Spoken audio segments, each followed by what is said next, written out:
T'as pas le choix, tu dois rester focus, focus et encore focus.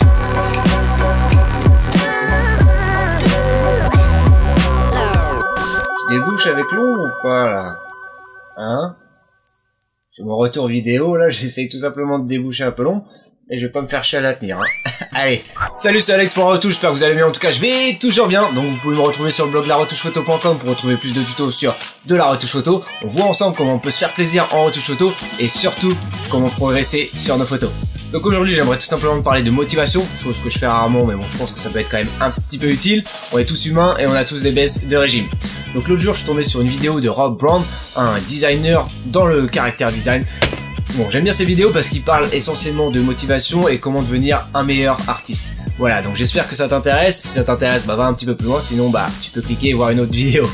Donc mon petit retoucheur, je vais être clair avec toi. Si tu veux apprendre à rester productif et rentable, il faut que tu apprennes à rester focus. Focus, il faut voir ça comme un muscle créatif, c'est-à-dire que c'est pas donné à tout le monde de rester pendant plusieurs heures d'affilée sur son écran à retoucher la même photo, à retoucher le même pixel, les mêmes couleurs. Au bout d'un moment, l'œil se fatigue, donc le cerveau humain aussi se fatigue. Et il faut tout simplement apprendre à l'entraîner, apprendre à rester focus sur une tâche et à pas décrocher. Et voilà, je te le dis honnêtement, si toutes les 5 minutes, tu vas voir ton compte Twitter, Instagram ou Facebook pour aller checker 2-3 conneries ou alors des petites infos dites utiles, franchement, tu te rends pas service. Il faut vraiment que tu apprennes à te servir toi-même et à te dire non, là, j'évite tout ce qui est pollution auditive ou visuelle et je me concentre sur ma tâche que je dois faire là, maintenant, à l'heure actuelle.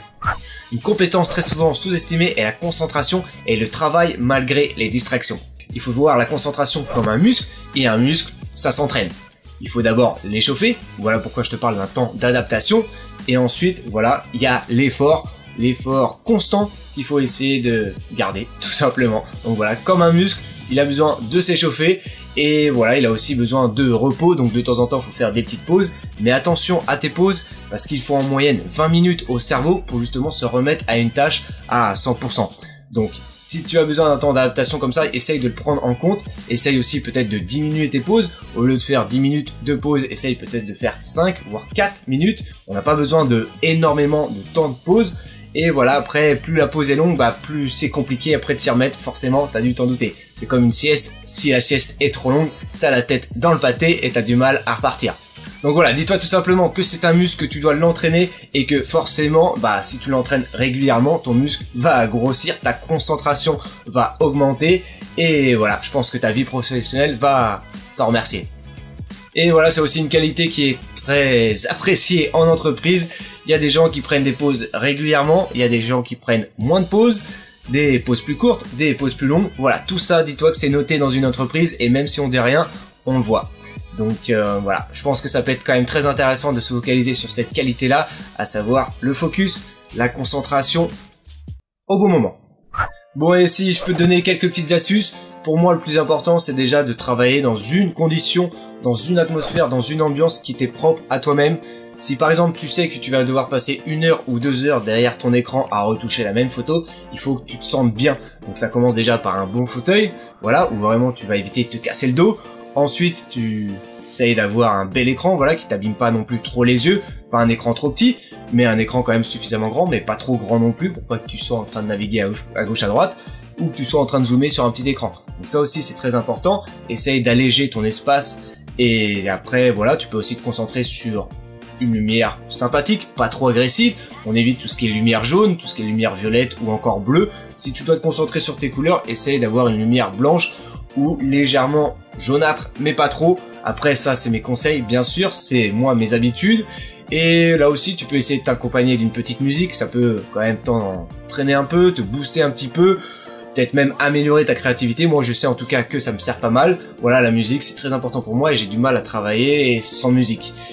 Et ça me permet aussi de me couper un petit peu du son, donc évite aussi tout ce qui est pollution auditive. Par exemple ton téléphone, s'il sonne toutes les 5 minutes, bah soit tu le mets en mode silence ou alors en mode avion pour éviter vraiment toute perturbation. Il faut au moins que tu sois capable de t'engager sur 20 à 30 minutes minimum, parce que comme je te le dis, tu as 20 minutes déjà pour te concentrer, pour t'échauffer, et si tu t'arrêtes déjà au bout de 20 minutes, bah à la rigueur tu peux bosser 10 minutes après, donc ça fait 30 minutes de travail. mais t'auras vraiment que 10 minutes où tu seras vraiment efficace. Après, bien sûr, ça dépend de chacun, mais voilà, je pense que il y a quand même ces 10 minutes là sur une demi-heure qui vont vraiment être vraiment productifs et vraiment rentables pour ton activité. Donc fais bien attention à ça, et moi je dirais que, allez, travailler 1h15, 1h30 d'affilée c'est bien, 2 heures ça commence à être un petit peu long, mais encore une fois ça dépend de chacun, donc là aussi je te demande tout simplement de tester et de noter, voilà, 15h45 j'ai repris, jusqu'à 17h05, 17h10, bon bah j'ai senti que sur les 10-15 dernières minutes, je tournais un petit peu en rond, je testais des nouvelles choses, mais ça donnait pas grand chose. Donc quand tu fais tes pauses, moi je fais pas forcément une pause en extérieur pour fumer une clope ou boire un café, je fais mes pauses chez moi, donc du coup essaye de prendre allez 3-4 minutes, pas plus, 7 minutes ça commence à devenir beaucoup, mais voilà, va voir à rigueur Pinterest ou Instagram pour regarder 2-3 photos, et essayer de t'inspirer et surtout de nettoyer ton regard. Tu peux aussi nettoyer ton regard en regardant par la fenêtre, du coup tu vas essayer de dépoussiérer un petit peu ce que tu avais devant les yeux pendant plusieurs heures. Voilà, c'est très important que tu apprennes déjà aussi à regarder le plus loin possible, parce que ton écran il est à quoi, 20-30 cm, 40 au mieux. Et voilà, donc tu es habitué à regarder une image avec une certaine distance. Et donc du coup, ton focus, ton œil justement, il a besoin de voir plus loin. Voilà pourquoi je t'invite à regarder tout simplement par la fenêtre, à regarder tout simplement plus loin, pour aussi avoir une luminosité différente, des couleurs différentes. Voilà, ça va tout simplement dépoussiérer ton œil et nettoyer ton regard. Donc voilà, on va tout simplement se faire une petite récap. Dans un premier temps, tu crées une belle ambiance de travail, ça passe par ton ordinateur, ça passe par ton matériel, peut-être un petit thé, une petite lumière, une petite musique, tout ce qui va bien. Bien sûr, tu coupes ta télé, t'enlèves Facebook, Instagram, Twitter, voilà, t'évites de les checker toutes les 5 minutes, sinon je vais t'en mettre une. Non, je déconne, mais forcément, voilà, ça vient te perturber, donc évite tout ce qui est notification, enlève les alertes sur ton téléphone, enlève les mails, enlève tout. Tu mets tout en mode avion ou alors en mode silence et tu vas voir que tu vas rester beaucoup plus focus sur ta tâche. Et bien sûr, un truc que j'ai remarqué aussi, c'est que moi j'aime bien changer de musique. Ça vient te perturber parce que forcément tu fais des petites recherches. Tiens, il y a tel artiste, tiens, il y a tel album, j'ai pas écouté ça. Donc là, ça vient te perturber. Essaye tout simplement de te mettre un album du début à la fin et tu te dis qu'à la fin de l'album, et ben ok, tu vas pouvoir te faire une pause. Si tu sais pas quand faire une pause parce que tu écoutes pas de musique, ça peut être ta pause clope ou alors ta pause café. T'as posté, voilà, il faut que tu aies à peu près 3-4 minutes de pause. Après, pour moi, 7 minutes, 10 minutes, ça commence à devenir compliqué après de s'y remettre. Comme je t'ai dit, tu as besoin de 20 minutes en moyenne pour te remettre à ta tâche à 100%. Donc ça aussi, prends-le en compte. Plus ta pause est longue, plus le retour va être compliqué. Donc ça aussi, c'est à prendre en compte. C'est comme quand tu fais une sieste. Si ta sieste dure trop longtemps, t'as la tête dans le cul et du coup, t'as du mal à repartir. Je pense que c'est un sujet qui mériterait encore plus d'informations, qu'on y revienne. Donc pour ça, si tu veux, tu mets un commentaire juste en dessous où tu partages tes petites astuces, ton atmosphère de travail, voilà, ta petite ambiance à toi pour être au calme et travailler dans de bonnes conditions. Et bien sûr, si tu as aimé cette vidéo, tu me mets un gros like juste en dessous.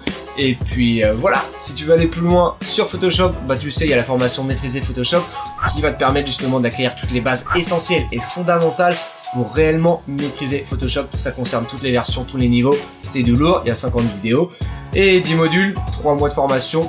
Voilà, c'est sur le blog ça se passe, sur le blog laretouchephoto.com. On se retrouve la prochaine fois pour une nouvelle vidéo. Ciao et bonne retouche.